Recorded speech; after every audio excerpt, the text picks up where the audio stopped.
We are getting reports from the press and from a wide variety of sources that indicate that, that people are, folks are suggesting that we are conducting foreign relations with folks with security clearances via WhatsApp.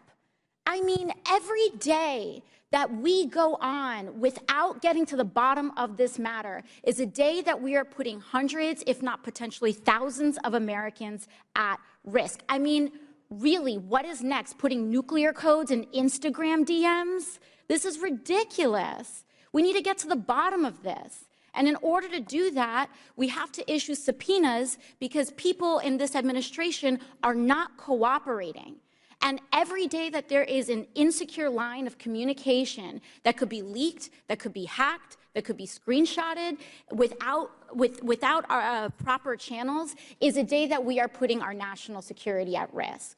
It doesn't matter the party. When something is going wrong in government, when there is overreach, when there is an abuse or a misconduct of process, we have an obligation to see and investigate it out. And so it is so serious, especially as a New Yorker, especially as anyone who cares about the security of what happens on American soil. Every day that we have an insecure line of communication, we have a responsibility to investigate it and to make sure that that is that we get to the bottom of it. This is Alexandria Ocasio-Cortez and the Democratic-led Oversight Committee taking action after a whistleblower named Tricia Newbold told the committee that senior Trump administration officials granted security clearances to at least 25 people whose applications had been denied because they could put national security at risk. Of the 25 individuals, 2 are current senior White House officials, and while they're not named, one of the officials does appear to be Jared Kushner. According to an NBC News report from January, the then head of the Personnel Security Division was Carl Klein, who overruled the decision by the department's security officials not to grant Kushner a security clearance. And then the New York Times reported that Trump ordered his former chief of staff, John Kelly, to grant the clearance despite Trump's previous claims that he played no role in doing so. But, of course, it gets worse. Because of the White House's decision to unilaterally have Jared Kushner broker peace in the Middle East, he needed an even higher security designation, granting him access to what's known as Sensitive Compartmented Information, or SCI, which makes up the government's most sensitive secrets. When his file went to the CIA, which is in charge of granting this designation, they denied the request, with one official calling the White House's security division to ask how Kushner even got a top secret clearance, much less the higher security access he was seeking. And when Kushner himself was asked about this in an interview with Fox News, he shrugged it off, pointing to a Mueller report that no one has seen yet. The left is going crazy about the security clearance issue, and a whistleblower from the White House has now given a private interview on Capitol Hill to Democrats, and she says that 25 individuals were able to leapfrog over the career people's concerns about security clearances, and they received security clearances, in her view, improperly. What's your reaction to that? Well, I can't comment for the White House's process, but what I can say is that over the last 2 years that I've been here, I've been accused of all different types of things, and all of those things have turned out to be false. We've had a lot of crazy accusations, like that we colluded with Russia. I complied with all the different investigations, whether it be the Senate, the House, the special counsel. I've sat for nearly 20 hours of interviews with them. When I came to Washington, I had a very successful business career.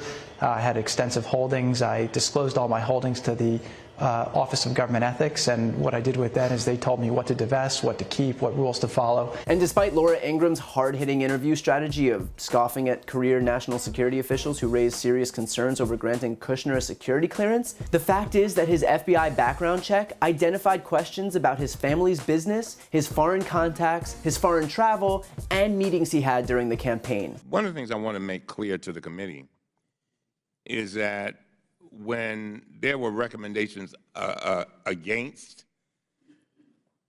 giving these folks security clearances, we got to think about what were the reasons. That's very important. This is not some lightweight stuff here. The disqualifying reasons were involving foreign influence, conflicts of interest, personal or criminal conduct, financial problems.